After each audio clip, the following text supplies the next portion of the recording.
Untuk suplemen itu mesti pada tahu juga itu tambahan. Oh, oke. Semua itu dari makanan yang kita makan sehari-hari itu utamanya. Oh, oke. Jadi saya tetap makan dari real food, dari daging, dari karbo segala macam. Kalau kita berasa kurang, suplemen itu hanya buat membantu aja. Golongan darah Pengaruh. berpengaruh? Pengaruh. Apa pengaruhnya? Ada beberapa golongan darah itu yang tidak cocok dengan daging sapi. Oh iya? Ada golongan darah yang tidak cocok dengan daging ayam. Nah itu kita Oke. mesti pelajarin dan kita mesti lebih tahu lagi. Yang nggak cocok apa nih kok kalau daging sapi? Misalnya B. Nah, mungkin nih kok, ada nggak sih pesan-pesan dari Koko sendiri untuk anak-anak muda yang baru mau mulai?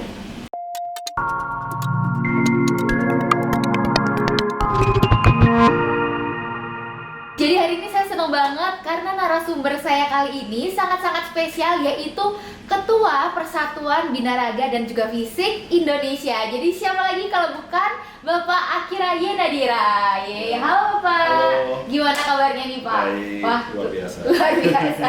Terima kasih sudah menyempatkan waktunya untuk hadir di Ya. siang hari ini. Nah, kalau boleh tahu nih Pak, dari kapan Bapak kan sebagai Ketua Persatuan Binaraga ya Ya. dan Fisik. Dari kapan Bapak join-nya?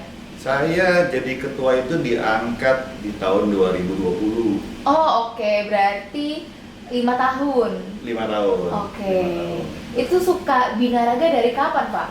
Kebetulan saya demen fitness fokus dari 2015. Oh, oke. Jadi 2018 saya coba untuk turun tanding dan Mhm. akhirnya sampai sekarang. Oh. Kebetulan saya diangkat jadi ketua DKI, Mhm. makin serius lah di bidang ginian. Oh, oke. Binaraga itu olahraganya apa aja biasanya? Lebih ke hasil dari orang latihan fitness ya. Oh, oke. Terus akhirnya naik ke panggung, memperlihatkan otot, seperti itu Oh. lah kurang lebih. Berarti kayak angkat beban gitu. Enggak, lebih Oh, mempertunjukkan otot-otot di atas panggung. Oh, oke. Oke. Nah, kalau kau kan udah terbentuk nih Iya. badannya. Nah, mungkin ada dari teman-teman kita yang lagi berjuang juga untuk membentuk massa otot, itu apa saran Koko? Konsisten ya, Mm-mm. yang pasti konsisten, fokus, kita tahu goal kita ke arah mana, Mm-mm. genetik badan kita ke arah mana, kita Mm-mm. mesti mempelajari lebih dalam lagi. Oh, itu ada tes genetiknya? Bukan tes genetik, tapi kita mesti tahu dulu genetik badan kita ke mana, bisa bertanya, bisa cari yang ahlinya, Oke.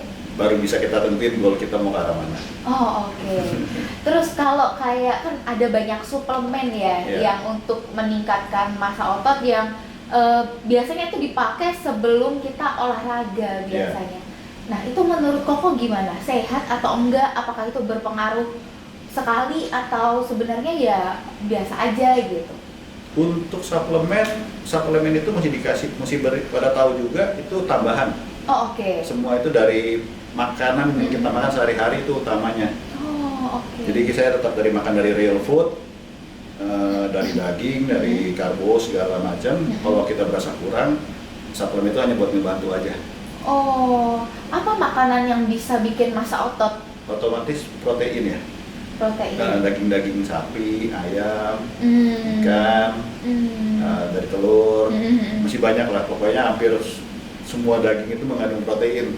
Oh, oke. Berarti ngurangin karbohidrat, perbanyaknya protein. Tergantung goalnya. Oh, tergantung goalnya. Iya. Kalau Koko sendiri menu makanannya apa nih sehari-hari biar sampai terbentuk seperti ini? Kondisi saya kebetulan sekarang lagi persiapan buat tanding, saya lebih banyak makan di ayam, Dada ayam. dada ayam.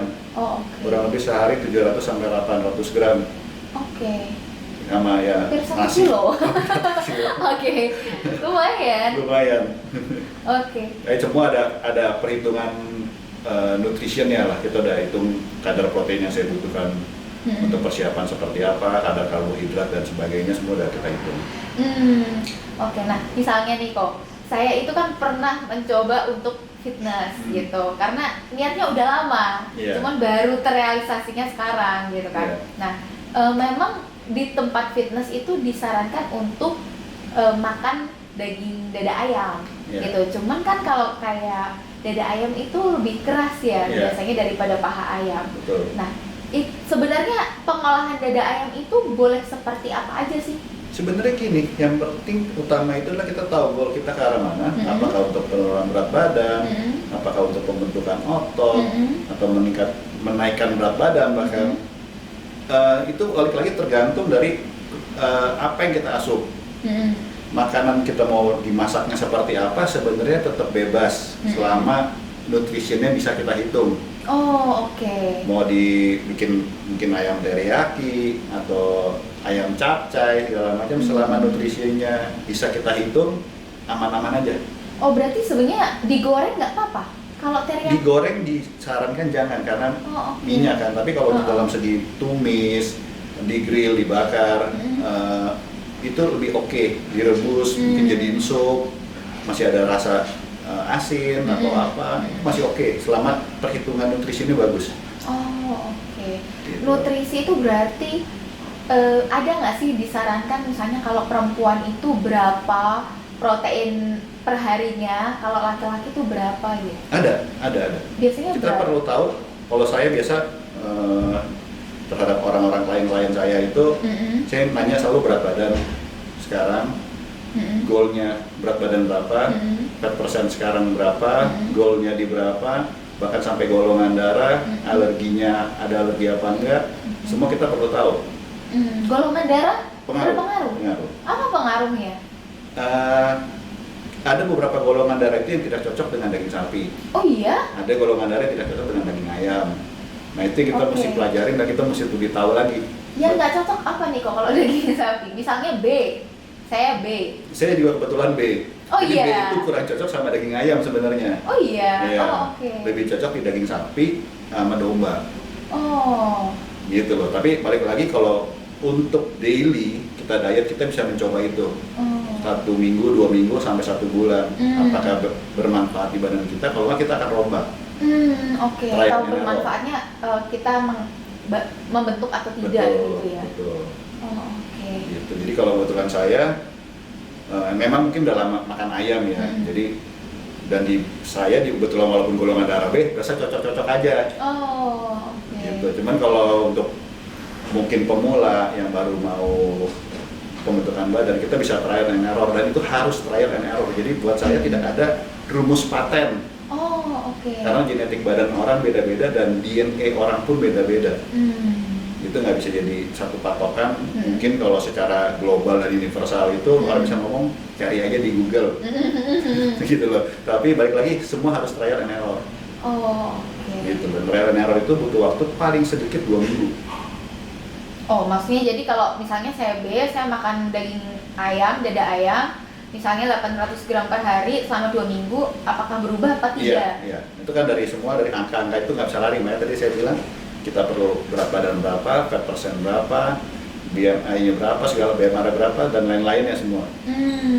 Oke. Gitu. Nah ini kok akhirnya sendiri suka fitness itu dari? Saya kebetulan awalnya nggak suka fitness, saya suka basket. Oh. Cuman waktu dulu awal saya diajak sama klien disuruh temenin, dan minta ditemenin ke tempat fitness. Oh oke.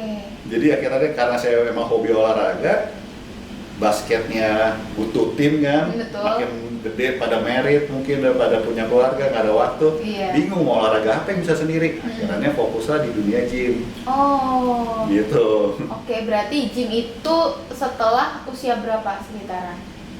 Di 20-an ya, saya udah nge-gym 20. dari tahun 2005, udah 20 tahun lalu saya masuk member gym. Nah misalnya nih kok kayak saya deh olahraga gitu, mungkin waktu olahraga kerasa oke-oke aja gitu ya, tapi kalau setelahnya malam hari itu bisa pada sakit gitu, sakit tangan, sakit kaki. Nah itu kenapa? Apa karena belum terbiasa aja? Itu adalah efek samping sebenarnya dari apa yang kita angkat, namanya beban kan. Beban itu kan kalau kita angkat otomatis otot akan ada perobekan. Bahkan sampai saya yang udah biasa nge-gym aja tetap masih mengalami hal itu. Oh, masih sampai hari ini. Bahkan kalau kita bahkan malah mencari itunya.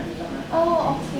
Kalau kita berasa mencari sakitnya. Karena kalau kita tahu bahwa itu adalah efek samping, dari hasil olahraga tadi. Kalau kita berasa kayak contoh orang lari ataupun orang kardio, yang dicari apa? Keringat. Dia lari, kalau dia nggak keringetan dia pasti kesel. Serasa percuma. Nah kalau kita diangkat beban di gym, kita habis latihan, kita besokan dibangun, kok biasa aja ya? Kemarin gua ke gym nggak ya jadinya? Oh, Gitu. ya? Jadi itu efek yang menurut saya dianggap itu harus positif. Jangan dijadikan males. Ibarat paling simpel lagi adalah kita makan. Pada saat kita makan, kita cari kenyang. Betul. Kalau kita nggak nggak kenyang, berasa kita makan. nggak berasa makan. Betul, betul. Itu adalah efek samping yang kita cari. Oh, oke. Gitu loh. Jadi kalau saya pun sampai hari ini besokannya nggak sakit, kemarin latihan kayaknya ada yang kurang. Oke. Gitu. Jadi kira yang positifnya aja karena kita nge-gym, badan kita sakit-sakit, itulah manfaatnya yang kita cari sebenarnya. Oke. Nah, kalau seandainya habis sakit nih, itu sebaiknya gimana? Apakah tetap besoknya olahraga lagi atau dihilangkan dulu sakitnya, minum vitamin, obat, baru setelah hilang sakitnya baru olahraga lagi? Tapi kan itu kadang-kadang butuh durasinya panjang ya, gitu. Nah itu gimana?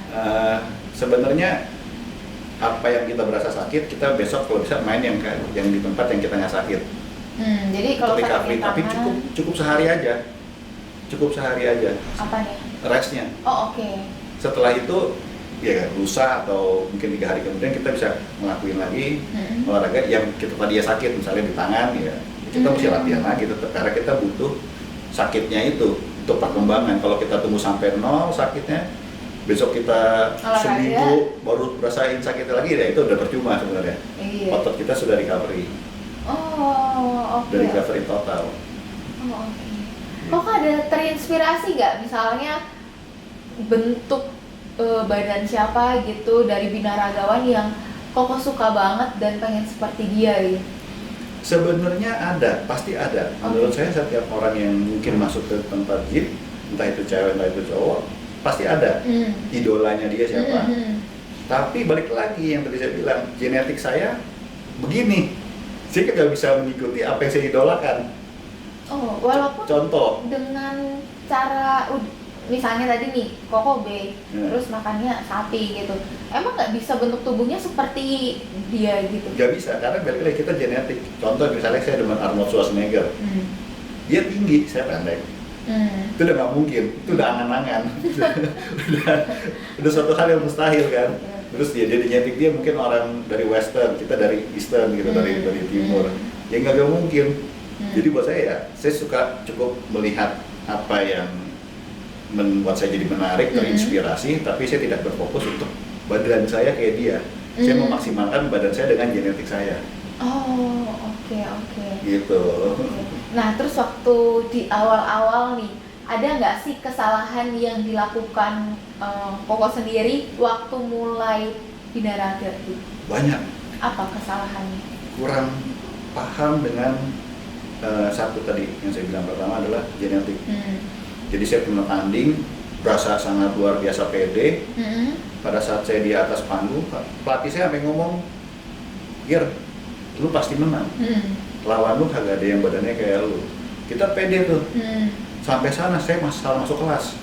Kok bisa? Ya karena saya nggak mempelajari Salah masuk kelas itu apanya yang kategori. salah? Oke. Kategori. Jadi ada kategori A, kategori B, kategori C, seperti itu kurang lebih. Biasanya contoh kategorinya apa? Oke, misalnya kalau di saya sekarang di WFF ya, kita ada kategori beach model, ada kategori sport model, ada kategori klasik, ada kategori jeans model, ada kategori bodybuilding.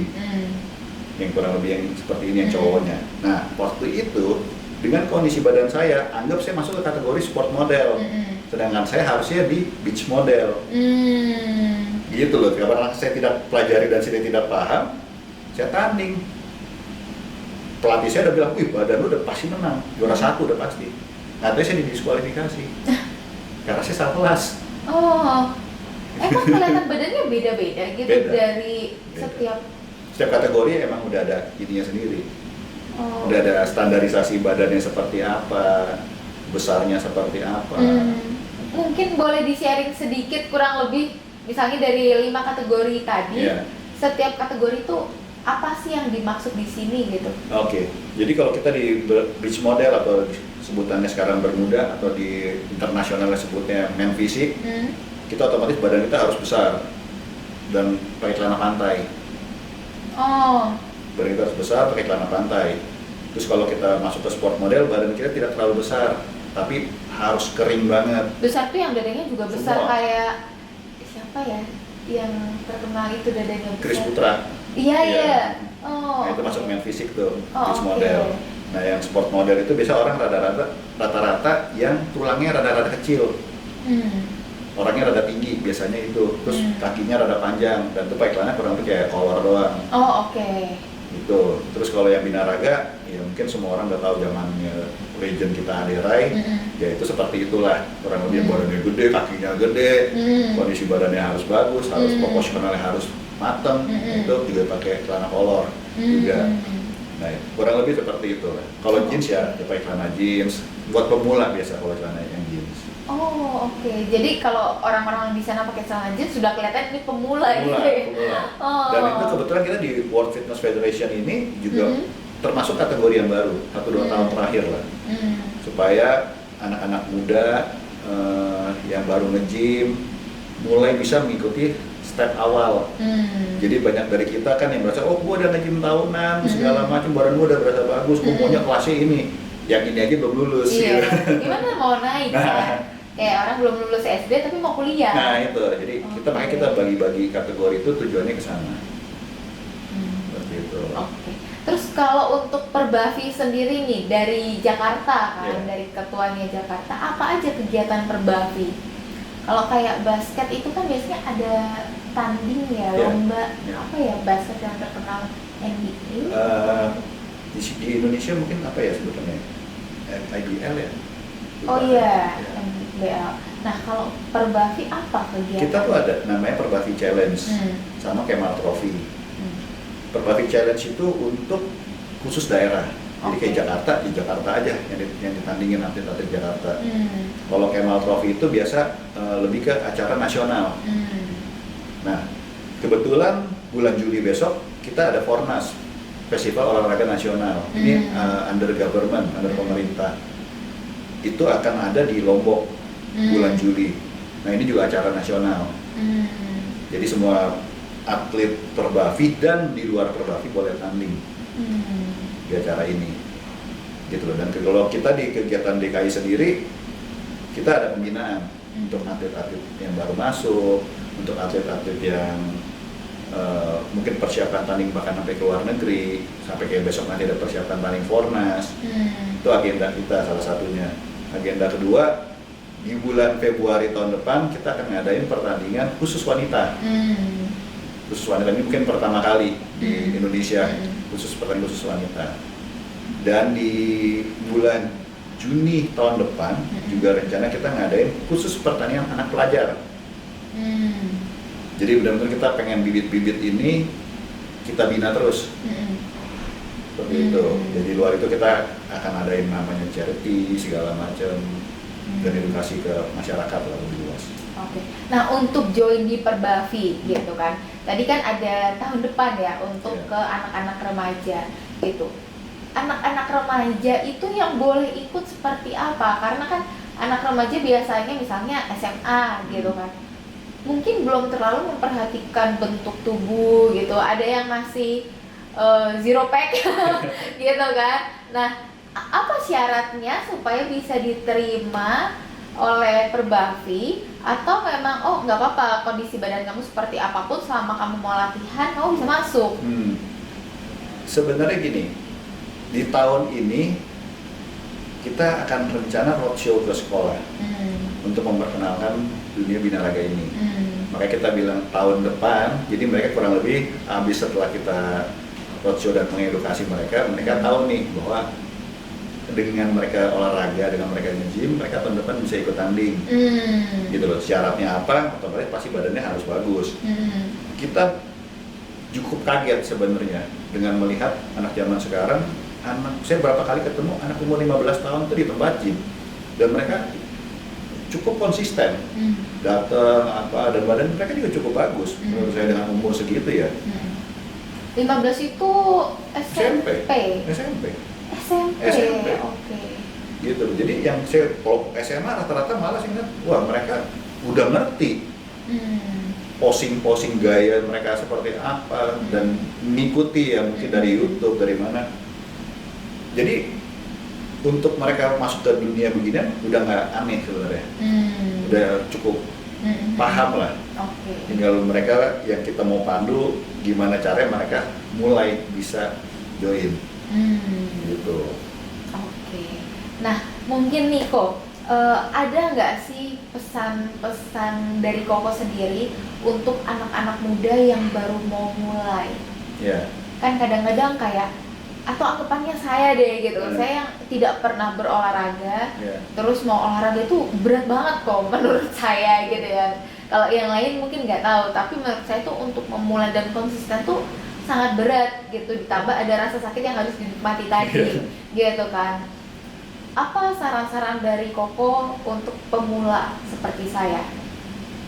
Untuk pemula ya, buat saya balik lagi satu, bagaimanapun juga kita harus punya, menurut saya pribadi, penampilan menarik. Penampilan menarik, dengan penampilan menarik kita berasa mungkin lebih slim, paling enggak ya kita pasti akan lebih pede. Juga mungkin orang lain juga ngeliat kita juga bisa menjadi lebih enak dan juga bisa jadi inspirasi. Dulu juga saya bekas gemuk soalnya.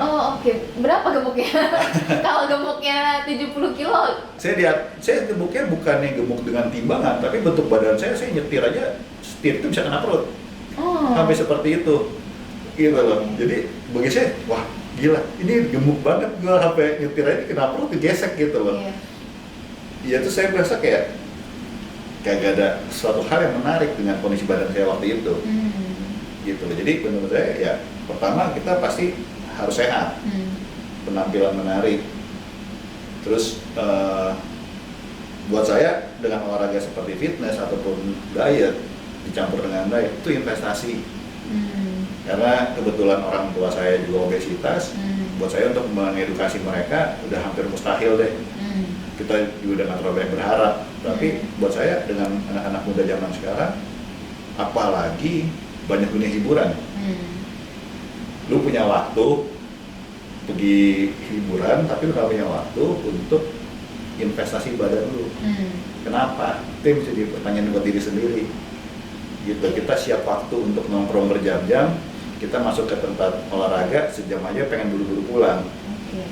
Gitu, jadi saya rasa untuk anak-anak muda lebih baik fokus investasi untuk masa depan yang jauh lebih menguntungkan dibandingkan kita berasa ya bisa nongkrong, bisa happy berjam-jam, bisa sampai malam segala macam. Untuk apa gitu?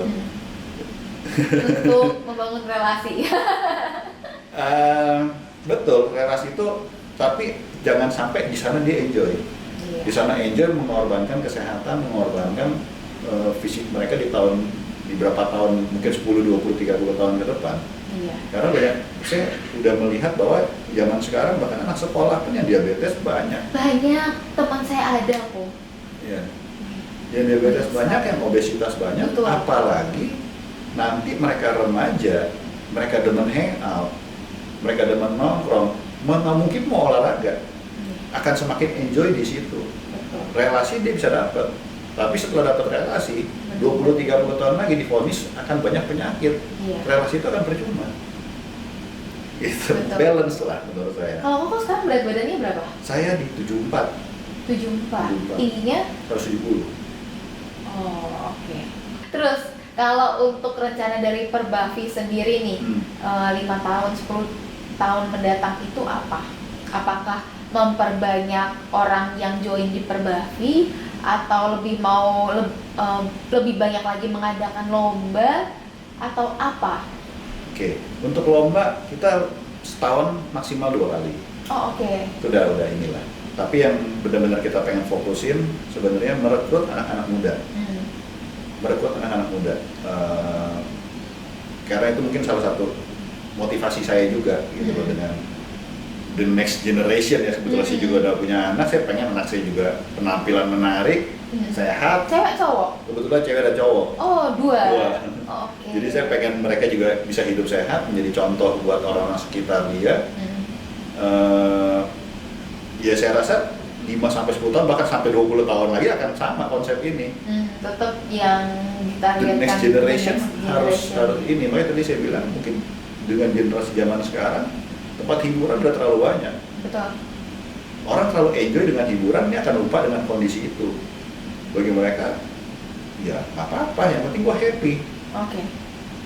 Tapi another 20-30 tahun lagi, ya lu kalau penyakitan kita repot gitu. Oke. Gitu. Kita akan kembangin lah, Perbaf ini kita akan kembangin ke masyarakat. Dan dari segi federasinya kita sendiri, kita pengen masyarakat itu ngerti bener yang kita tandingkan. Yang tadi saya bilang ada kategori-kategori ini yang menurut saya ini sangat perlu dipelajari. Walaupun kita lihat di sini banyak senior-senior, saya bahkan pernah ada pengalaman saya nonton di pertandingan Desember tahun kemarin ada sebuah acara.